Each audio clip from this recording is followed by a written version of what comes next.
বিসমিল্লাহির রহমানির রহিম। মোল্লা ইউনানি ও হোমিও দাওয়াখানার পক্ষ থেকে আপনাদেরকে অভিনন্দন জানাচ্ছি। আজকে আমি অত্যন্ত গুরুত্বপূর্ণ একটি শর্ট ভিডিও আপলোড করতেছি। এই যে রাস্তাটা দেখতেছেন আপনারা, দুই পাশে বাউন্ডারি করা, এটা একটা সরকারি রাস্তা, কিন্তু এর আগে গেলে দেখা যায় যে এই রাস্তার ভিতরে ওঠার মধ্যে কোনো গাড়ির সামর্থ্য ছিল না, একদম গাড়ি উঠতে পারতো না, কোনো গাড়ি নামতে পারতো না। তাই গ্রামবাসী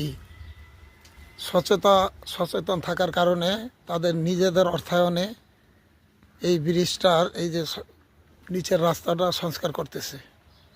এখানে প্রায় 1-1.5 লাখ টাকা খরচ হবে, কিন্তু সামাজিকবাসী এটাকে করতেছে। এরকম যদি বাংলাদেশের সমস্ত এলাকায় এই ধরনের নিজেদের উদ্যোগে নিজেদের এলাকা যদি এটা ঠিক করা হয়, তাহলে সরকারের উপরও চাপ কম পড়ে এবং এলাকাও খুব সুন্দর হয়। দেখেন কত উঁচা, রাস্তার থেকে ব্রিজের উঁচা প্রায় 1 ফুটের কাছাকাছি। এখান থেকে কোনো গাড়ি নামে না আজকে প্রায় 1-1.5 বছর যাবৎ। তা এই জন্য গ্রামবাসী উদ্যোগ নিয়েছে যে এটাকে ঠিক করবে। এরকম দেখেন সুন্দর করে যে 2 দিকে বাউন্ডারি করে ঠিক করতেছে।